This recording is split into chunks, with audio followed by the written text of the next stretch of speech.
দক্ষিণ এশিয়ার দেশগুলোর মধ্যে ন্যূনতম দক্ষতা সম্পন্ন শিক্ষকের হারে সবচেয়ে পিছিয়ে রয়েছে বাংলাদেশ। এমন হতাশাজনক চিত্র উঠে এসেছে জাতিসংঘের শিক্ষা, বিজ্ঞান ও সংস্কৃতি সংস্থা ইউনেস্কো প্রকাশিত এক পরিসংখ্যানে। এই তালিকার শীর্ষে রয়েছে মালদ্বীপ।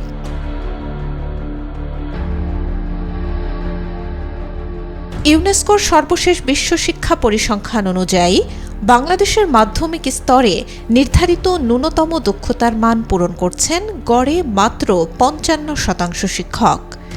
নিম্ন মাধ্যমিক স্তরে মাত্র ৫৪.৭% শিক্ষক এবং উচ্চ মাধ্যমিক স্তরে ৫৫.২% শিক্ষক।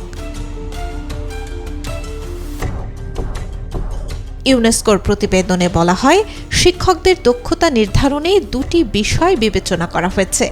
প্রথমত, সংশ্লিষ্ট স্তরে পাঠদানের জন্য শিক্ষকদের প্রয়োজনীয় প্রশিক্ষণ রয়েছে কিনা।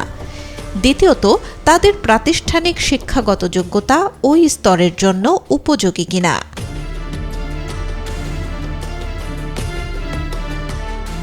এই সূচকে মালদ্বীপ ৯৮.৫% দক্ষ শিক্ষকের হার নিয়ে শীর্ষে রয়েছে। দ্বিতীয় অবস্থানে রয়েছে ভুটান, তৃতীয় নেপাল, ভারতের অবস্থান চতুর্থ আর পাকিস্তান ষষ্ঠ।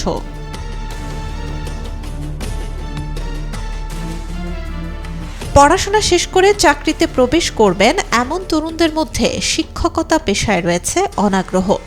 তাদের মতে, শিক্ষকদের স্যালারি তুলনামূলকভাবে অনেক কম, সরকারি শিক্ষকদের ক্ষেত্রে তা আরও কম। অনেকেই এখন বিসিএস বা সিএ এর মতো পেশায় যেতেই আগ্রহী। অনেকে মনে করেন শিক্ষকতার চেয়ে এসব পেশার মর্যাদা অনেক বেশি। ইউনেস্কো বলছে, তরুণদের এমন অনাগ্রহ শিক্ষা খাতে প্রভাব ফেলছে, ফলে শ্রেণীকক্ষে আনন্দময় পরিবেশে পাঠদান আর হয়ে ওঠে না।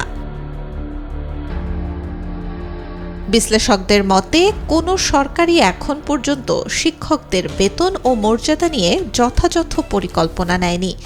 ফলে সম্মানজনক এই পেশা অনেকের কাছেই অবহেলিত রয়ে গেছে। তারা মনে করেন, মেধাবীদের শিক্ষকতা পেশায় নিয়ে আসতে হবে। এজন্য প্রয়োজন শিক্ষকদের বেতন বাড়ানো, সামাজিক মর্যাদা বৃদ্ধি ও ক্ষমতায়ন।